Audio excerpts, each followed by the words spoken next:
Good morning, everyone. Here's what's bothering me today.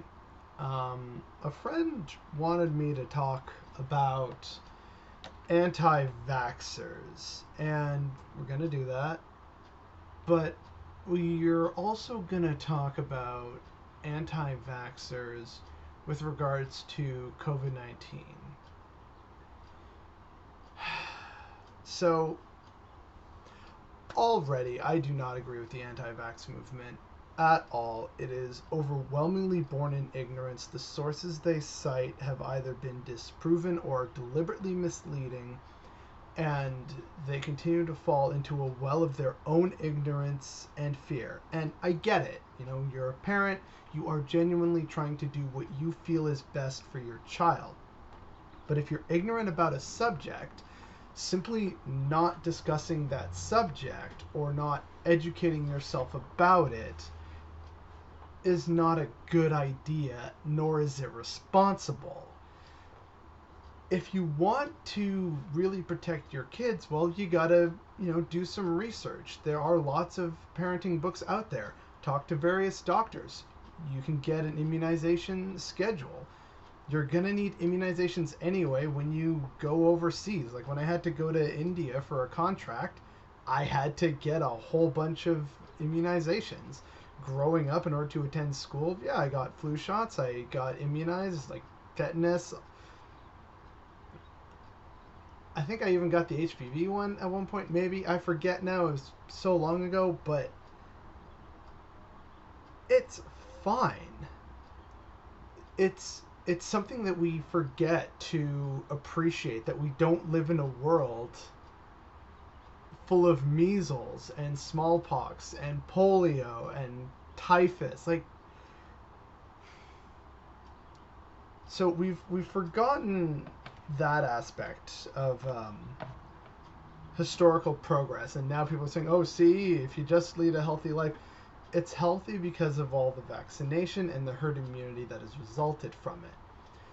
Which then brings us to the coronavirus. And what a perfect little virus it is. It seems to keep messing with us in new and horrifying ways.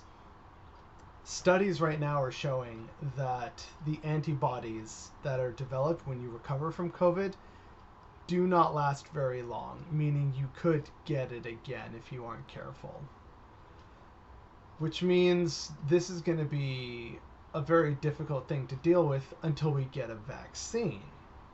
And of course, with all the conspiracy theories about the coronavirus, there's already, Lord knows how many people on the internet swearing that they aren't going to get a coronavirus vaccine because they're gonna put a microchip in your brain and control you.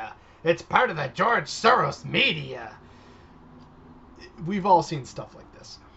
So this now becomes an incredibly pivotal moment in the future when this happens, because societies are going to want to get on with the business of making people safe again and getting the economies moving again. But they want to do this while people are inoculated so that it's not going to cost more shutdowns and not overstaffed, but overflowing hospitals, like running out of ICU beds. So